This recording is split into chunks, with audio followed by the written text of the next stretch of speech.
বৃষ্টি পড়ছে আর আমাদের বাড়িতে চিকেন হবে না? না, এটা তো হতেই পারে না।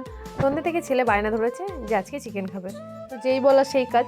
এদিকে আমি মশলাগুলো এক এক করে বেটে নিচ্ছি। আদা রসুন আগে থেকে ছাড়িয়ে রেখেছিলাম, তো আদা রসুন লঙ্কা জিরে ছাড়িয়ে বেটে নিচ্ছি।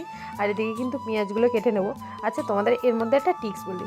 পেঁয়াজ কিন্তু এইভাবে কেটে যদি মাঝখানে বরাবর কেটে নেওয়ার পর কিন্তু জলে যদি ভিজিয়ে রাখো কিছুক্ষণ, তারপর যদি পেঁয়াজটা কাটো, তাহলে কিন্তু ঝাঁঝও লাগবে না আর চোখ দিয়ে জলও পড়বে না। এটা একবার তোমরা চাইলে বাড়িতে ট্রাই করে দেখতে পারো। এদিকে আমার মশলা বাটা হয়ে গেছে, পেঁয়াজও কাটাকুটো হয়ে গেছে। তো এদিকে আমি সব মশলাগুলো একসঙ্গে মাংসের মধ্যে মাখিয়ে রাখছি। আলুটাও এর মধ্যে দিয়েছি। আধ ঘন্টা মতো ম্যারিনেট করে রেখে দিয়েছিলাম। তারপর কড়াইয়ে তেল গরম করে ব্যাস সব মশলা সমেত মাংসটাকে ঢেলে দিলাম। এবার ঢাকা দিয়ে দিচ্ছি। চলো, হাত পাকা আছে, আমি দইটা বসিয়ে নিই। এদিকে দুধ গরম ছিল, তো আমি দইটা বসিয়ে নিচ্ছি।